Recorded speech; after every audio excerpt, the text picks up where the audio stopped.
পদ্মা নদীর পাড়ে এক ছোট্ট গ্রাম। ভোর হলে মাঝি হাশেম চাচা নৌকা নিয়ে বের হন। তার গলায় গান, চোখে শান্তি।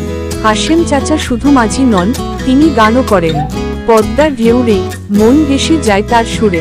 একদিন এক বৃদ্ধা এলেন নদী পার হতে। পকেটে কিছুই নেই। হাশেম চাচা বললেন, নদী যেমন সবার, তেমনি আমার নৌকাও। চলুন মা। গ্রামের ছোট বড় সবাই হাশেম চাচাকে ভালোবাসে। কারো বিপদে তিনি থাকেন সবার আগে। হঠাৎ এক রাতে এল ঝড়। নদীর মাঝখানে এক নৌকা ডুবে গেল।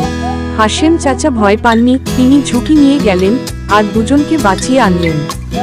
পরদিন সবাই তাকে পদ্মার বীর নামে ডাকল।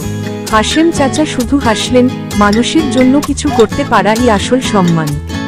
বন্ধুরা, হাশেম চাচার মতো মানুষ খুব কমই হয়। ভালোবাসা দিয়ে জীবনটাকে পদ্মার মতো শান্ত করা যায়। সেই শিক্ষা নিয়েই শেষ হোক আজকের গল্প।